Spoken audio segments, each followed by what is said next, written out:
Coming up, a song that was released in 1981. It failed. It stalled at a lowly number 79. The band was forgotten. Then 6 years later, it miraculously went all the way to number 1. It was revived by a lucky break after it was played on a TV show. Up next, a singer and writer who took it to number 1 tells us how this song came back from the dead on Professor of Rock. Hey, music junkies, Professor of Rock, always here to celebrate the greatest artists and the greatest songs of all time. You know, if you remember the classic TV theme songs of the 70s and 80s, even better than the shows they represented, you're going to want to subscribe to this channel so you don't miss an episode. Nostalgia all the time. Make sure to hit the red button and check the bell so you always know when our latest videos and interviews come up. Also, check out our latest series on Patreon, Backstage with the Legends, at our new live event series. And check out our Vintage Years collection, 1981 I'm wearing today. You can get those below. So I'm excited to bring you another episode from our series, Revelation. This is where featured artists reveal rare stories about their biggest songs, their biggest albums, along with fascinating insight about their careers.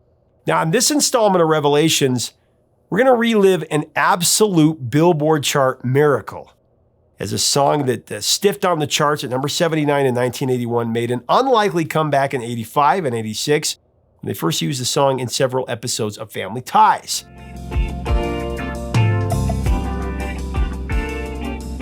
Then it went all the way to number 1 in 1987.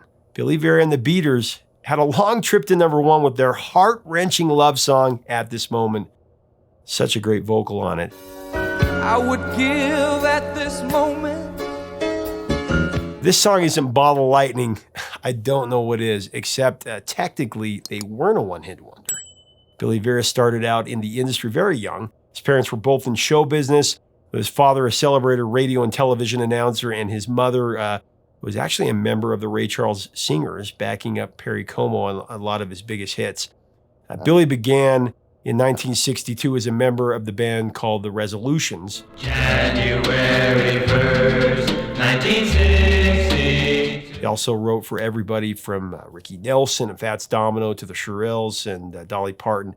In fact, the song that he wrote for Dolly Parton called I Really Got the Feeling, that went to number 1 on the country charts.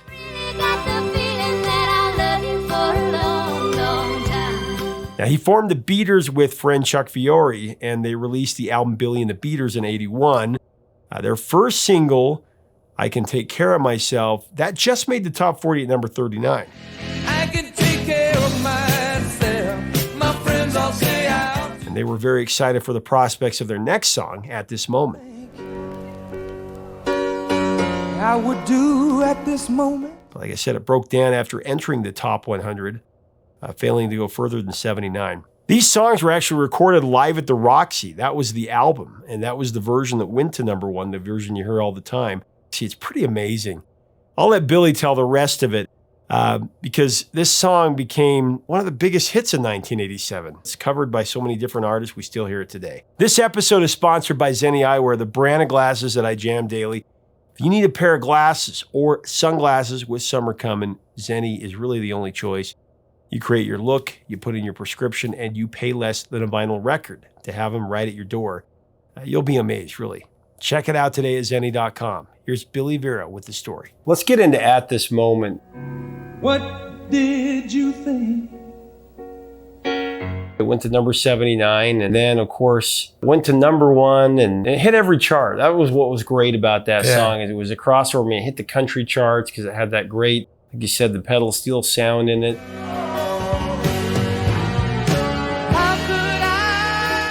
Which was a crazy thing for an 80s record to have, a pop record to have that on it. I mean, it took a lot of risk. Of course, it was recorded in 81. And horns, the combination.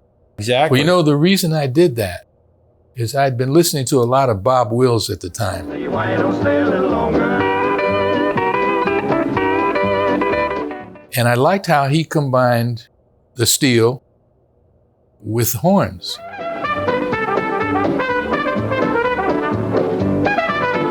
But I said, but I don't want to copy Bob Wills. What would they be doing today? I analyzed Bob Wills' music, and I said, well, he was doing a combination of jazz and Texas country and some pop stuff. which is just kind of what I'm all about. I've crossed genres my whole life, which I owe to a fella from when I was a kid. A guy from my neighborhood worked in a record store, and he was the first hip guy I ever met, named Kevin Falcone. Kevin was so cool. I mean, he worked at that record store. He knew where every record was, man. If you asked him for a record, he'd reach behind him without even looking and pull it out of the bin. And he introduced me to music that wasn't necessarily on the radio. You know, the Joe Cuba Sextet. Remember me. Horace Silver, or, you know, hipper music.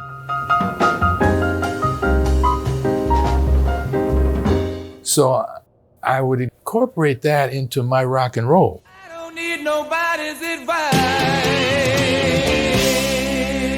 I wanted to make music that was more sophisticated than rock and roll, but still rock and roll. And that came from the stuff that Kevin played me when I was a kid. And I continued to listen to jazz and country and all this other stuff. You can hear that in that song. Did you think I could hate you? Because it Yeah. hit the R&B charts, number 70 on the R&B charts, number 42 on the country charts, number 1 on the pop charts, number 1 on the AC charts. I mean, it was a song that spoke to everybody. And what's great about it, like you said, a great song, when you write it, it doesn't matter if it's 1981 or 1986 or 1987, but what an opportunity. One of the producers from Family Ties happened to see you play it live. You just don't love me no more. Calls you up on the phone. Tell me about that experience. Yeah, well, this was about 5 years that we hadn't had a hit, any record. So here I am, one day, I'm eking out a living acting, you know, and playing in the clubs. Buckaroo Banzai. Yeah. Identify yourself now. Blue Blazer regular, Pinky Carruthers. Playing Thug of the Week on TV shows, you know. And my phone rings, middle of the afternoon. He says, "Hi, my name's Michael Whitehorn, and I produce a show called Family Ties. And we were at the club the other night. We heard you do a song that might fit nicely in an episode we have coming up."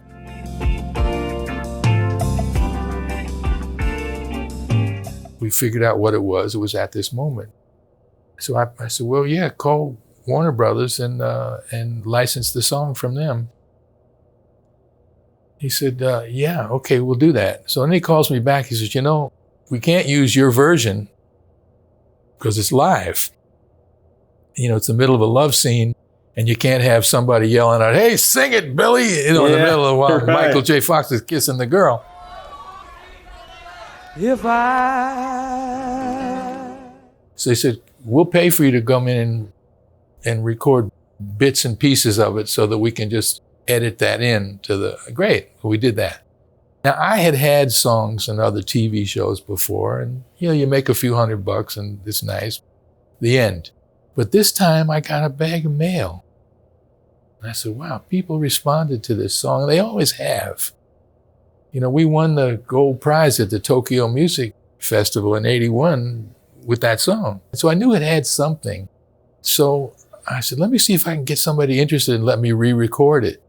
Nobody was interested. You approached a lot of different labels. Whoever would answer the phone to me at that point, and that wasn't a lot. People have short memories in this business. And so finally, I'm having my periodic lunch with Richard Foos, own Rhino Records. We have these lunches where we argue over A true arcane music things. fan, Richard Foos. Oh, he's a great guy, you know, and I mean, who has the best version of Mustang Sally? You know, that kind of stupid arguments we'd have. You know, mock arguments, not real arguments. So I said, Richard, how many records you got to sell to break even? He said, well, we have low overhead here at Rhino. He said, we a couple of thousand. We could break even. I said, I'll tell you what, what if we put out At This Moment an album of my best of those 2 Alpha albums, and I'll guarantee you 2,000 records. I could sell them in the club if I have to. And so, you know, he only did it because he liked me. I think he thought he was going to lose money on the proposition. So we did it.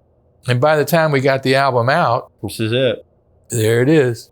I compiled it, and we missed the reruns. Because it hit in 1985. It was October 3rd, 1985. The episode was called The Real Thing. Yeah, that was the first episode. And That's where he meets her. And yeah, you missed the reruns. And so you're like, well, we missed our chance. you know? Well, the following season, they used the song again, and he's mooning over Tracy, Ellen, the character Ellen. Something wrong? No, nothing wrong. Well, listen, why don't you take a break? Let's dance. The dance scene where they're dancing. Ellen. Alex, please let me go. Ellen, I'm sorry. And then, of course, chases her to the bus scene that they had, to the bus stop to stop her from marrying this guy.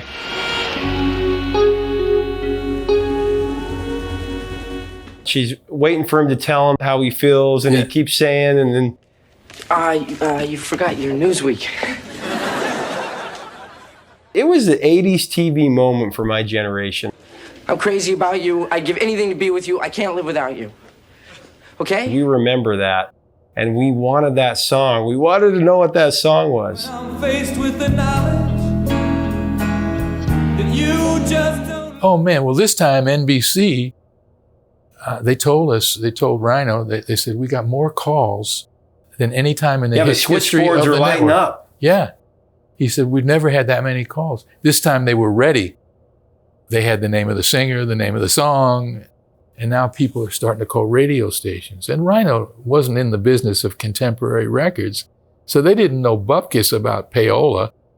So there was not a penny of payola spent on that record. Yeah, I mean, it was a real organic record. Viral before viral was a thing with the internet and social media. I mean, people called record stores and they called radio stations. And the next thing you know, man, it was leaping over Madonna, leaping over Richard Marx, leaping over all these people. And, I said, oh my God, I'm 42 years old. I got a hit record, a number one record. I love you, and you know. Not only that, it was just Michael J. Fox already has this. I mean, when you think of Michael J. Fox, you think of The Power of Love. That had already come out. Back to the Future. Bye. That's the power of love. But to have a moment where this song, I mean, that's probably second only to Power of Love when you think of Michael J. Fox. Even Michael J. Fox said that he couldn't go anywhere with his wife because, of course, he married the character Ellen Tracy. He had all these children. And he couldn't go anywhere. I think he said in an interview that anytime he would be anywhere where he would dance, they would say, oh, you got to play this song. You got to play this song, What did you think I would say? But I want to ask you about the inspiration for the song, because the thing about that song and kind of breaking it down is that as you go through the lyrics, and I can only remember lyrics if I'm singing the song, so I have to read it. But the first verse, when she's saying that, standing there with tears in her eyes, that found you another and you just don't love me anymore or no more. And then you're saying, what did you think? Did you think I would hate you? Did you think I could hate you? The angst and the feeling of that song, I mean, the way that you sang it in that moment, it was perfect. I mean, every nuance, it just, like I said, when I went through something where my girlfriend had left me for another guy, it was perfect for me. I would give at this moment. I had a compilation CD that had With or Without You, U2, and Don't Dream It's Over, Crowded House. And those spoke to me, but it didn't speak exactly to the angst I was feeling. But when I heard At This Moment, it was like, and of course I knew the song, but it hit me again like a ton of bricks. And it was like, this guy gets it. He's going through exactly. He feels his pain is so real. It's like Frank Sinatra singing a saloon song. And one more for the road. You can really feel that pain. And it came from a real place. Tell me about that. I got a Sinatra story about that song. Oh, yeah. Well, we got to hear that. When I came on Facebook, one of the people who friended me was a woman who had been one of his girlfriends, mistresses. And she had produced, or had been there, or whatever, at a salute to songwriters down here at the Wiltern Theater, in which I performed At This Moment. when you're standing before me. She videotaped it. And so she played it for Frank. Wow. And I'm embarrassed to say this, but he said, play it again. And again. And she said he made her play it like 6 or 7 times. He said, that's one of the greatest performances I ever heard in my life. And every time he came over to see her, he'd make her play that video. Just hold you. I said, why couldn't I have met him so that he might have said that to me when he was alive? He should have sang that song. I mean, instead, Michael Buble did it. If I could just hold you. Never thought that he would like that song because he was a stickler for grammar. And You Don't Love Me No More. It would sound lame to say, because you just don't love me anymore. I'm going to sound like Pat Boone, you know? My baby just cares for me, for me. And then, you know, Johnny Carson loved that song too. Yeah. He told his bodyguard friended me on Facebook. And he said, I always wanted to tell you this. He said, you know, you were Johnny's second favorite singer after Tony Bennett. Wow. I said, you're kidding. He said, well, yeah, man, he had you on the show 9 times. Would you welcome Billy Vera and the Beaters? So, Yeah, where did the song where the come song from? came Yeah. from? 1977. I'm still living at my mother's house like some loser musician, right? And we're playing a club that was up in Pleasantville, Chappaqua area. Real nice, upscale, affluent area. And we were getting a different crowd rather than the thugs and hoodlums that we often played for. Yeah. And a beautiful girl comes in one night. And I see her. There was 2 couples at a table. And one looked like a couple, and the other one looked like, by the body language, she wasn't really into the guy. And she was unbelievable. 20-year-old college student. She looked like $1 million. And I was like, oh my God, who is that? Oh, and the owner said, yeah, she's the waitress here. I said, really? I'd love to meet her, man. Yeah. So next time we played there, about a few weeks later, he brings her over. And we started dating. And it was like fireworks, man. And she's telling me about that guy That you saw. that she broke up with him. And she was, you know, like most 20-year-olds, a little narcissistic. She knew that she crushed this guy. Yeah. And she was very she was very articulate. Descriptive about the story. She described the crush that she crushed him. And I started writing the song from his point of view as I perceived it.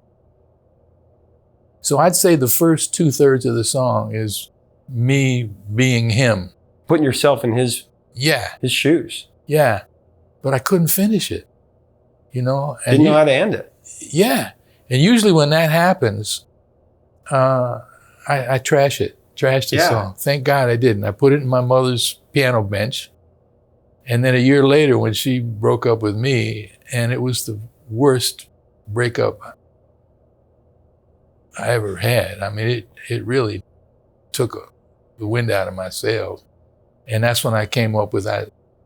What do you think I would give it this moment? I'd subtract 20 years. And when you sing that, boy, you were in touch with that moment of when she broke up with you and you felt that. I mean, I still was when I recorded it. 20 years from my life. To be in that moment, to feel the pain that you were feeling in that moment and bring it back as you're giving that performance. Because when you say, after you said, subtract 20 years from my life, I'd fall down on my knees, kiss the ground that you walked on. If I could just hold you again. What's great about that is you say that, and then of course you have the great saxophone solo. It's just Jerry, so incredible. Hold you again. Jerry Peterson. Oh, it's just amazing. And then when you come in with that you repeat that last refrain where you say, kiss the ground that you walk on, baby. I love that part. Kiss the ground that you walk on, baby. When you end it on that part, I mean, that people have done that before. You know, Billy Joel did it with New York State of Mind, where you hold, and but the way that you did that was different than anybody had ever heard do that.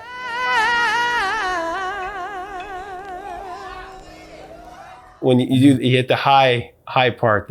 Well, you know, that comes from a lot of my doo-wop singing from the old days, you know. A lot of doo-wop singers were singing the falsetto. And that last again.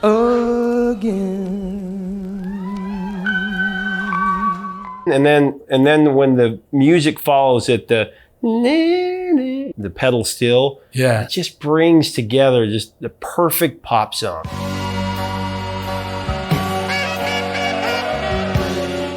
You know, you could have gone in other ways. You could have gone Vegas and ended big, but that would be lame, man. Right. You know, you don't want to be lame. That's like the 10th, the 11th commandment. Thou shalt be hip in all things at all times. Because when Sinatra sang a love song where he's ripping his heart out in these songs, you still know this is a hip guy who's hurt, which is a bigger thing. You know, the bigger they are, the harder they fall. Well, it's the same with At This Moment. You know, at that last verse, what is a bigger thing you could say? I'd subtract 20 years from my life. I mean, that's huge. And what would you accept for that? If I could just hold you again. Something as small. In other words, you'd give the biggest thing you could possibly give for the littlest thing that she could give you, just to let you hold her. And so you want to end little, you know? I love that. Because it's more effective that way. Now, I don't think that I calculated that. No. Before the emotion led you. 20 years of performing before audiences 6-7 nights a week, I always took performing seriously because that's what the old timers taught me. I love you, and you know. I want to talk about the great covers because Michael Bublé's covered it. I would do at this moment. Tom Jones. Tears in your eyes, trying to tell me. Frida Payne.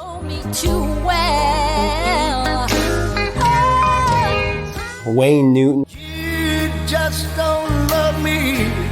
Did you think? What did you think when you heard the Michael Bublé version? Because that introduced it to a whole new generation. Like 10 million people bought that sucker, man. Oh, I was so happy. Tom Jones and Wayne Newton, what did you think about those versions, Frida Payne? Most people that record this song, and Michael was not one of them, they because it's such an emotional song, they tend to go over the top. They tend to over-emotionalize it. Michael did not do that. Rita Coolidge didn't do that. I would say at this moment. But most of them just, I'd fall down in my... Come on, dude. You know, you know, let the song do the work for you. Yeah. It's there. It's there. The words are there. The melodies, they just sing the song, man. You know. Well, to end on At This Moment, like I said, the cool thing is, of course, it hit the country charts, hit the R&B charts, hit the pop charts, the AC charts. I mean, beloved by everyone. But the thing about it is hitting all those genres, all those charts, what it really is, it's a pop standard. It's a Gershwin, it's a Cole Porter. It really is the way that you wrote it. Even though it's a rock and roll song and it hits all those genres, it really is a great American standard. I mean, the fact when Tom Jones and Michael Bublé and the people that are great then and now are covering it, it's a standard that'll last forever. And that's really what it is. And when Frank Sinatra said, of course, there's no doubt there. I mean, that's all the guy did was standards. So. You know, Peggy Lee's granddaughter told me that At This Moment was the only contemporary song she sang in her act. Wow. She unfortunately never recorded it. But do you remember who K-Star was? Oh, yeah. Wheel of Fortune? Wheel of Fortune. Saw her sing it in her act. She sang the hell out of that song. Wow. Sang the living out of it, man. That you just don't love me. You've been in a lot of appearances in film. I mean, I remember seeing you on Beverly Hills 90210 as Duke. Oh, a recurring role, And then Buckaroo Banzai, which has actually had a resurgence because of Ready Player One, the Spielberg movie that came out. They have a little conversation about Buckaroo Banzai. But that's one of those that it flopped in the theaters, But then a year later, when they put it out on video, it became #1. Seth MacFarlane, Family Guy, and Ted 2. Oh yeah, he likes that song. I would do at this moment. I've often said I'm the most grateful son in Hollywood. You know, I mean, I've gotten to do what I want. I never had to make music I didn't want to make. Glad I finally, you know, a lot of my friends got a gold record when we were 22. I didn't get one till 42. I'm a late bloomer. You know, I didn't get, my friends all had Grammys. It took me a long time to get mine, you know. Well, not only do you have a Grammy, but you've got a star in the Hollywood Walk of Fame. I mean, I know, I was surprised. I'll tell you, I was not only surprised, but I was really a little nervous about that because a lot of really important people don't have it. Such an inspiration to what you've done. And I can tell you right now that I want to tell you thank you for the music that you provided because, like I said, there have been 7 or 8 songs that had a huge impact. I mean, I've heard hundreds of songs that they were like, oh, that's a great song, but only 7 or 8 times where a song really just defined the moment and helped me to get through a trial or an obstacle, and that was one of them, and just an incredible song. Thank you so much for the music. Well, thank you for saying that, man. I appreciate it. Well, I had a great time. You're a good, really good interviewer. Come on, you know me too well. Yeah, I think every 80s kid has a memory or experience tied to this #1 hit. I remember seeing these episodes on Family Ties and wanting to know, what is this song? This is, of course, in the days before Shazam and streaming. Took years to get that single. I also remember listening to it on repeat when I had my first major heartbreak in high school. I remember contemplating a John Cusack Say Anything moment wherein I would play the song with my stereo up above and sing along to win back her affections. Luckily, my friends talked me out of it. What are your memories of the song? Leave us a comment about this heart-wrenching love song. Did you see it on Family Ties? Share those memories below. If you like our content, we do invite you to subscribe. And don't forget to check out our new merch like this Vintage Years collection. It's got Steve Perry and Lou Gramm from Foreigner and Hall & Oates and Geddy Lee from Rush. And we have other years as well represented. Help us keep the music alive. That is the idea. Until next time, 3 chords and the truth, my friends. Talk to you soon.